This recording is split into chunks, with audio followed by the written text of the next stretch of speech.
Have you ever wondered why you keep falling for the wrong person, again and again?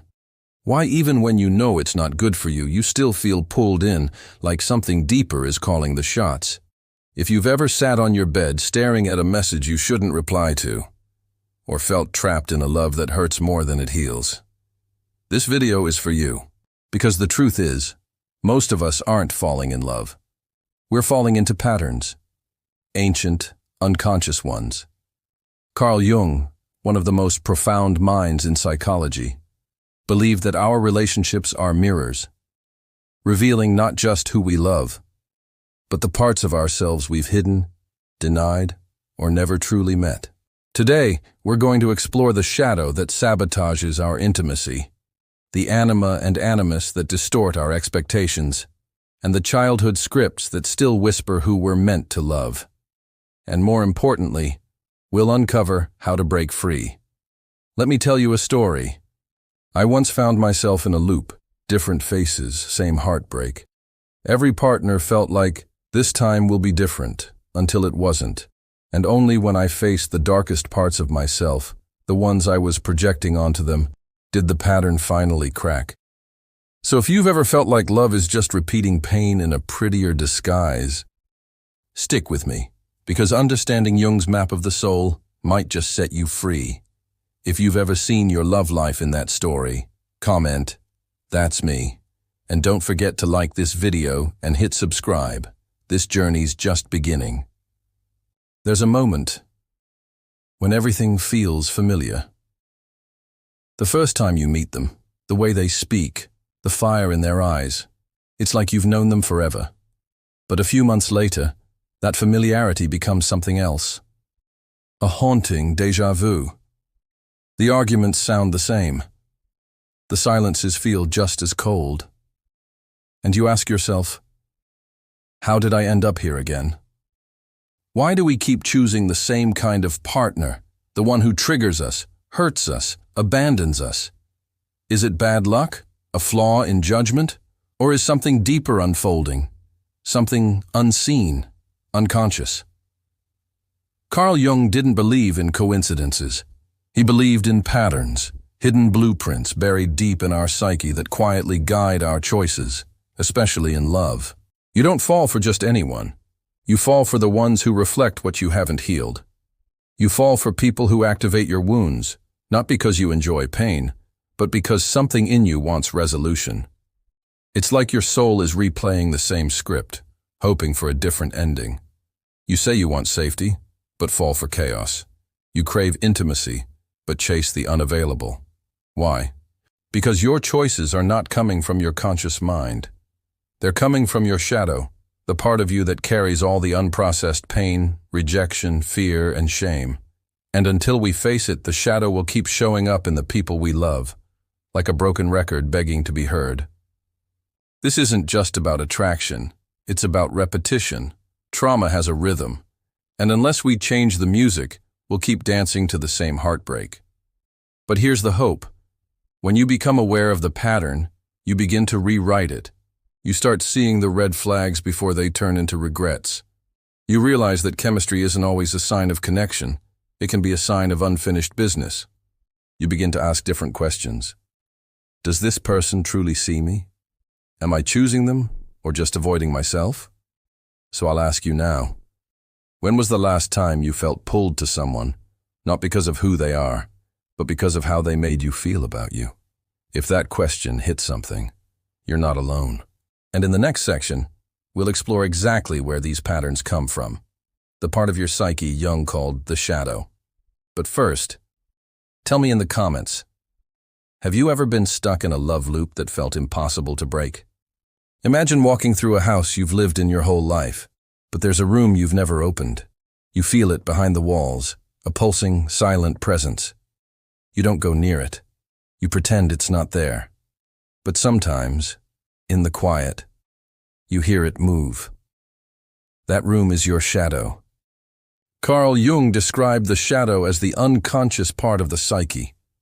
Everything you've denied, rejected, or hidden from yourself. It's made of repressed anger, shameful desires, old wounds, and the truths you're not ready to admit. But here's the paradox. Even though we push it down, the shadow doesn't disappear. It leaks out, and most powerfully, it appears in our relationships. You're not just dating someone, you're dating your shadow too. That's why you're so triggered when they ignore you. That's why their jealousy sets you on fire. That's why you fall for people who manipulate, ghost, or control. It's not random. It's projection. You see, what we can't own in ourselves, we project onto others.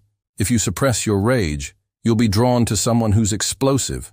If you deny your need for closeness, you'll chase someone who keeps pulling away. Your shadow chooses your partners, not to hurt you, but to reveal you. This is why you can't logic your way out of a toxic bond, because it's not just about them.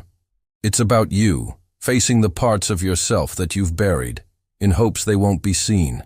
And the more you avoid the shadow, the louder it gets. That's when love starts to feel like war. That's when your self-worth crumbles after a fight. That's when you stay, not because it's safe, but because leaving would mean facing yourself. But here's the beauty.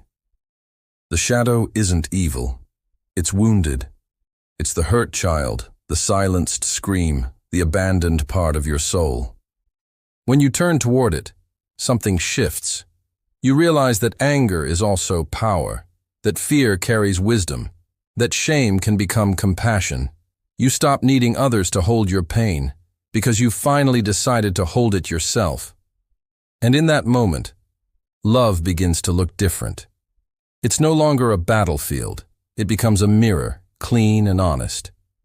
So ask yourself, what have you been running from in others that might be hiding inside you? In the next chapter, we'll meet two powerful forces that shape how we see love itself, the anima and animus. They're not just ideas, they're the voices behind our desires, fantasies, and disappointments. But for now, if you've ever seen your shadow in someone you loved, drop it in the comments. What if I told you that the person you're falling in love with might not even exist? That the intense, magnetic, almost otherworldly pull you feel might not be about them, but about something within you. Carl Jung believed that within every man lives a feminine presence he called the anima, and within every woman, a masculine counterpart, the animus. They are not just symbolic. They are inner voices, formed by experience, culture, trauma, and they shape what we seek in love. Let's start with the anima. For men, the anima is the inner feminine, emotion, intuition, receptivity, vulnerability. But if repressed, she doesn't vanish. Instead, she projects herself onto women. That's why some men idealize women, seeing them not as real people, but as muses, saviors, or seductresses. She's perfect, until she disappoints. And then, the man feels betrayed, not by her actions, but because she failed to live up to his projection. And the animus? For women, he represents assertiveness, logic, independence, and structure. When not integrated, he appears in romantic dynamics as a drive for control or a pull toward emotionally unavailable men, mistaking dominance for strength. He says one thing, does another. He's distant, cold, maybe even cruel. But something about him feels powerful, desirable. These archetypes are ancient. They're the reason we write love poetry and breakup songs. They whisper promises of wholeness, but often leave us hollow. Because here's the truth. You're not in love with them. You're in love with what they represent. And that's where the danger lies. You think you're building a relationship, but what you're really building is a temple to your fantasy. Until reality knocks on the door. They don't say the right things. They forget your needs. They disappoint your expectations. And suddenly the pedestal collapses. This is why so many relationships start like fairy tales and end like court cases.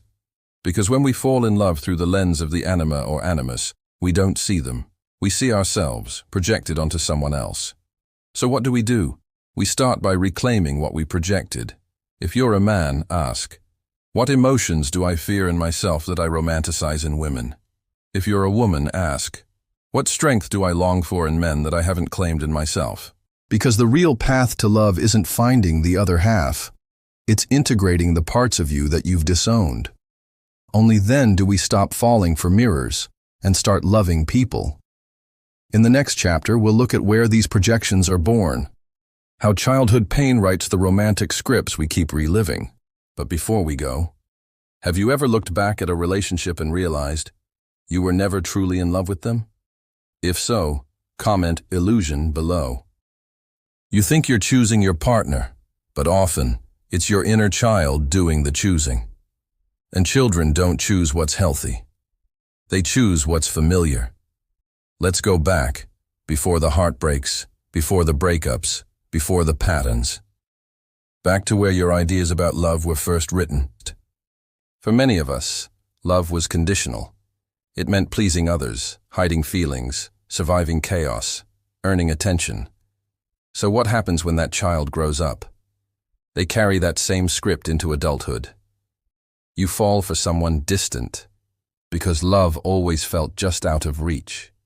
You overgive, because you learned love meant proving your worth. You fear intimacy, because closeness once meant pain or betrayal.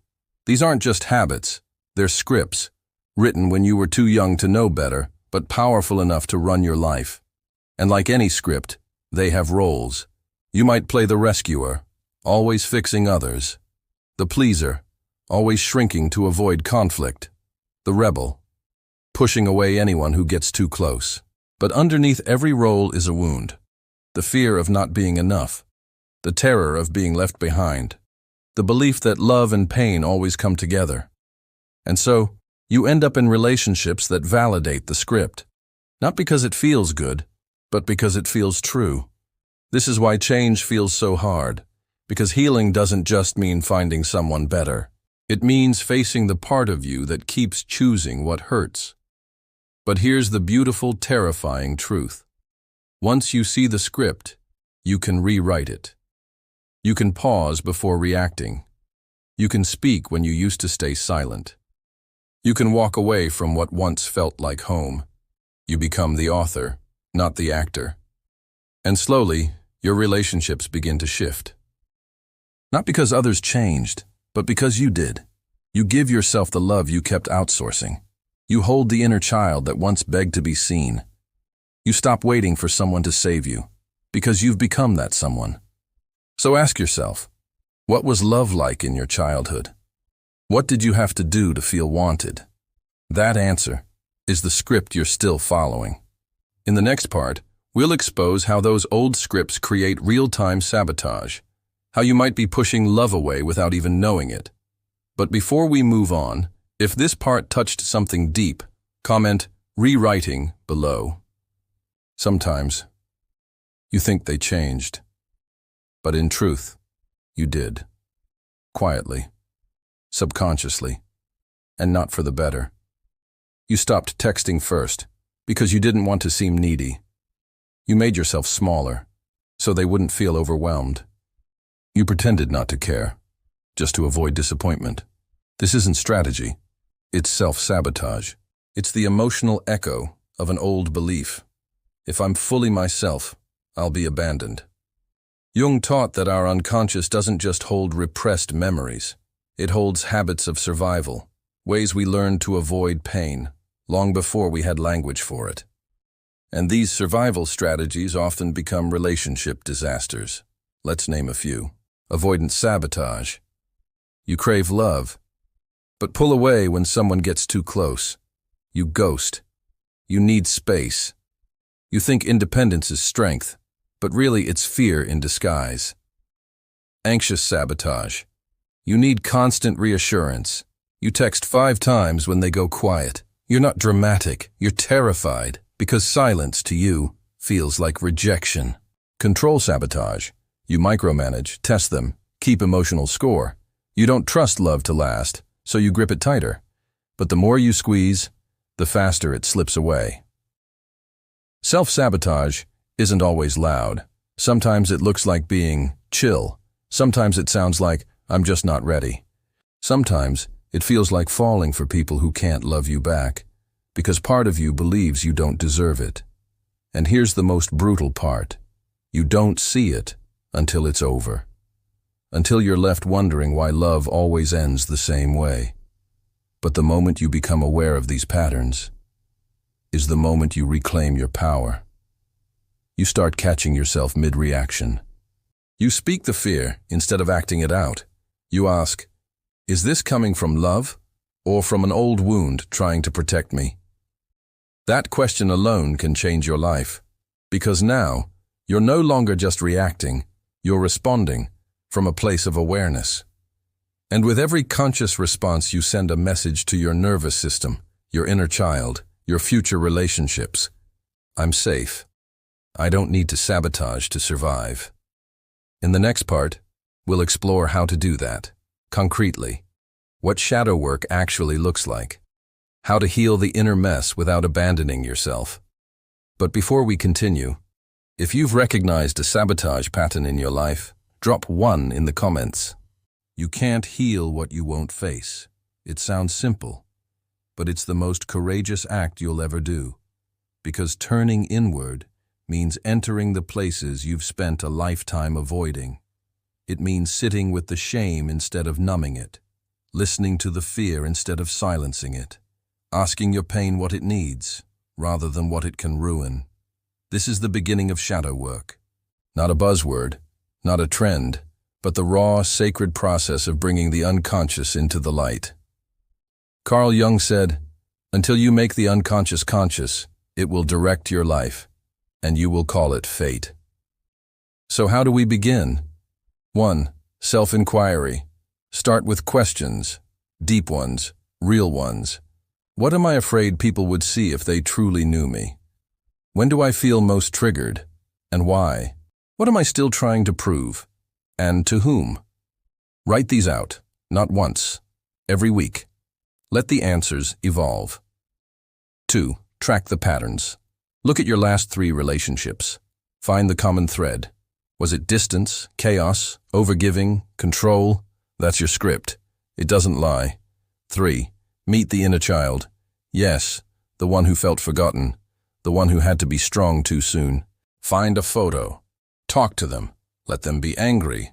Let them cry. Then, love them fiercely. They've waited a long time. 4. Dialogue with the shadow. This isn't woo, it's integration. When you feel jealousy, rage, or shame, don't suppress it.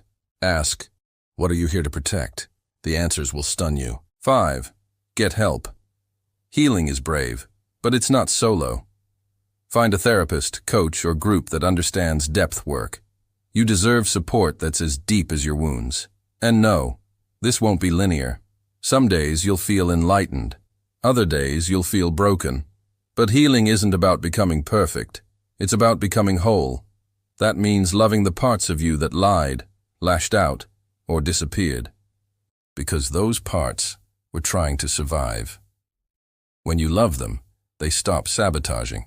When you listen, they stop screaming. And slowly, you stop needing others to fix you, because you've learned to sit with yourself in silence and not flinch. In the next part, we'll explore what a relationship looks like when you've done the work, and how to build conscious love, one grounded in truth, not fantasy.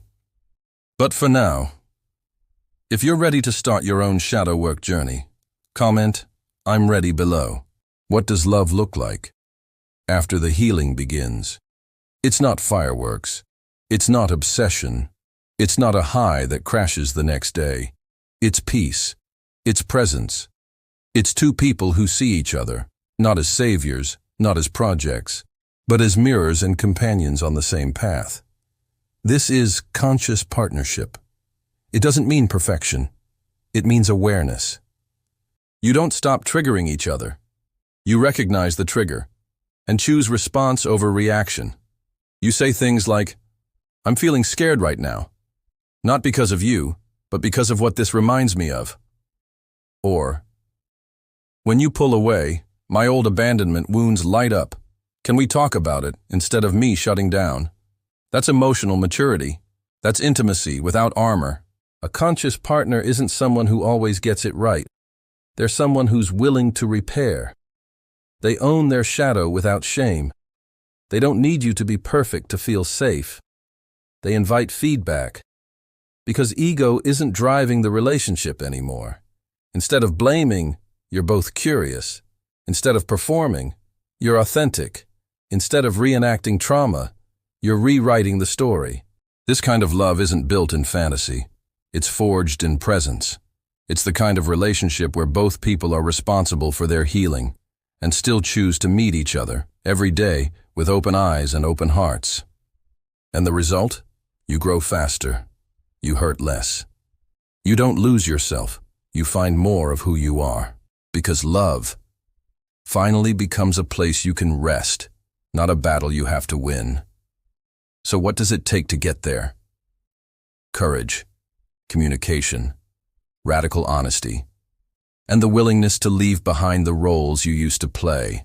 The fixer, the pleaser, the chaser, the runner. You don't need them anymore. Now you just get to be you, flawed, healing, real, and that is more than enough.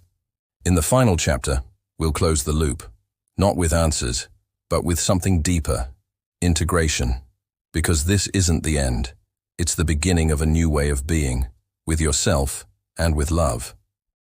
But before we move on, comment below. What would conscious love look like for you in one word? Take a deep breath. You've just walked through the underworld of the psyche, into wounds, shadows, projections, and patterns you may have never named before. And you're still here. That alone is healing. Because the path isn't about becoming someone new. It's about remembering who you were, before the scripts, before the shame, before you learned to survive by splitting yourself into pieces. You are not broken. You are becoming. Every trigger you now see is an invitation. Every relationship that once wrecked you was a mirror. Every painful goodbye was a chapter your soul needed to grow. Carl Jung didn't offer us quick fixes. He offered us maps to wholeness, to integration, to the sacred union of light and dark. And now, you have that map too. You've met your shadow. You've seen the anima and animus behind your love stories. You've traced your childhood wounds to your adult patterns. You've started to reclaim your power, not with force, but with compassion. That's the real work. Not pretending to be healed, but being honest about where you are and walking forward anyway. So from here, your journey continues. Every conscious choice, every pause before a reaction, every kind no, every self-honoring yes, it adds up. You're not waiting for love to save you. You're creating the space where real love can exist. Love that doesn't complete you, but expands you. Love that doesn't fix your past, but honors your present. And most of all, love that starts with you. If this video has been part of your healing journey, let it ripple. Share it with someone who needs this truth. Subscribe so we can keep growing together. And in the comments, tell me, in just one word, how are you becoming whole? Because this isn't just content, it's a mirror.